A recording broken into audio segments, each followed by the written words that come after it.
Okay, so let's have a quick look at resource management. This is question 3 in the exam.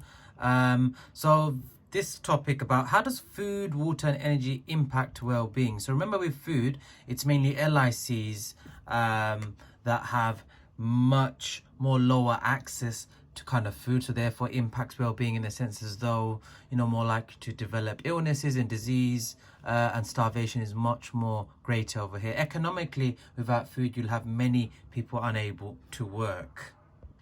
In terms of water, LICs in parts of Africa and Asia are more likely to have a lower well-being. Water is a huge issue, can be caused by things like climate in these areas more. Socially, can impact people in terms of risk of disease, more likely to get kind of cholera. And, economically, a water scarcity, water deficit can impact industries and agriculture.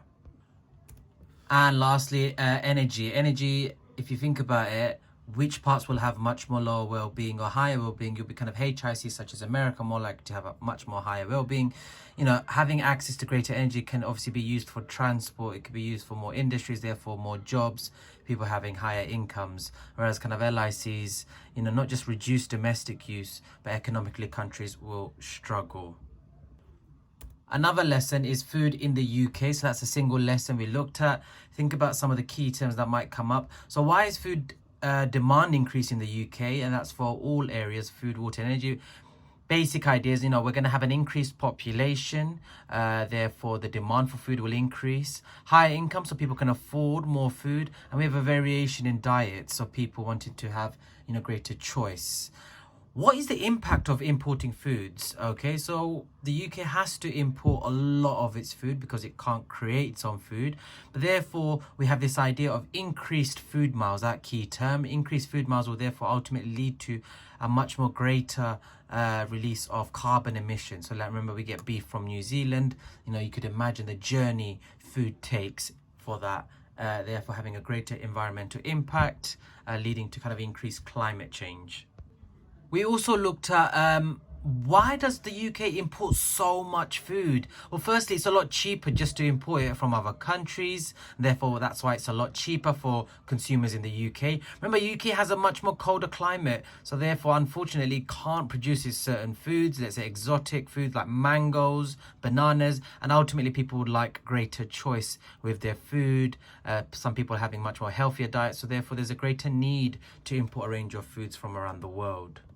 Lastly, these notes are in your books, but again, thinking about what's been done to tackle these problems. So we have this idea of agribusiness where all areas of the farming industry are set up on one huge place. And obviously that reduces costs, increases production, but ultimately reduces the carbon footprint because there's a reduced food miles. We don't have to rely on so much on import of foods. Remember, organic farms or getting food from farms in the UK locally, it benefits the farmers, local farmers directly, allowing them to retain their jobs. And again, it reduces food miles because we're not relying on food from abroad. And water in the UK. So thinking about water in the UK, some of these key terms: water surplus, water deficit. Think about which parts are going to have water surplus. So water surplus will be in areas, let's say, in the north of England. So let's say the kind of like northwest here. This picture shows you population density and also rainfall. So areas like in the north will have much more greater rainfall, so will have much more supply of water. Remember that there's not as many people living there, whereas water deficit will occur in, let's say, areas such as the southeast. So in London, we've got population density much more greater, but look at this map showing you very little rainfall over here. So you'll have which areas will have surplus and which areas will have deficit.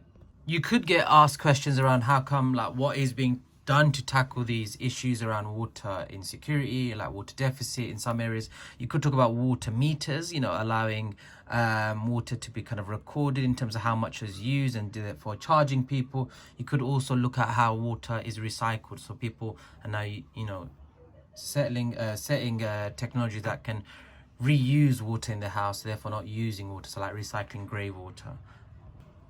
Lastly, we looked at water quality in the UK. So water quality, thinking about actually how much pollution takes place and the various causes. So like agriculture, often, so like nitrates from farming can enter water, and that can really pollute water quality, affecting kind of like ecosystems. Sewage often can enter, and again, heavily impacting water quality. And you obviously have industries as well.